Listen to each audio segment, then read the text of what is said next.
I wish I knew this point years ago when it came to rebranding myself, when I started to learn more about self-development and mindset, and I just fell headfirst in this beautiful world and just started to transform my life in such a way. And I just remember so clearly back in 2020 when I was working full-time, my very first marketing job out of university, and I just found this whole world of self-development, and I loved it all, and the wellness and the content and the podcast. And I was just I want this life. I want to work for myself.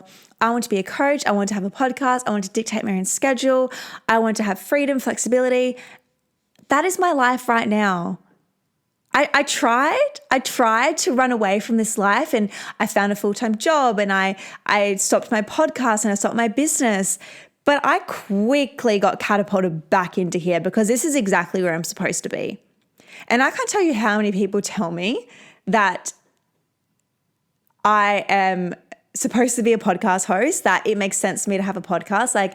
I'm known for my podcast. I remember when I started this show in 2020, I feel like I've said that line so many times. Take a shot every time I say that. And I was at a party, I think it was a New Year's Eve party, and I'd seen some friends I hadn't seen in ages. Then I go, Isabel, hey, going, still podcasting, how start somewhere? And I go to fast forward 4 years later, I'm at networking events and I come across people that I don't actually know their names, but they say to me, hi, Isabel, how's the podcast going? I'm known for this medium. I'm known for this platform. It is something I'm supposed to be doing. And I was talking about this to a friend the other day. We're out for coffee, and she asked what and how I started Start Somewhere. And I'm actually going to do a bit of a story time on another episode coming up.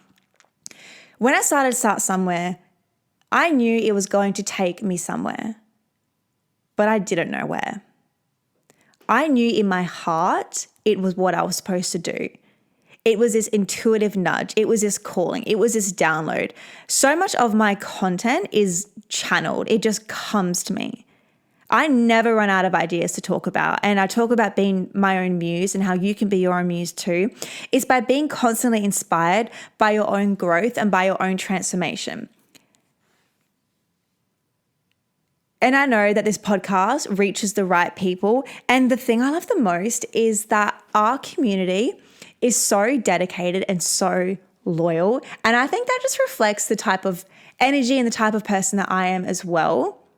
I'm fiercely loyal to all the right things in my life. And I love that quality.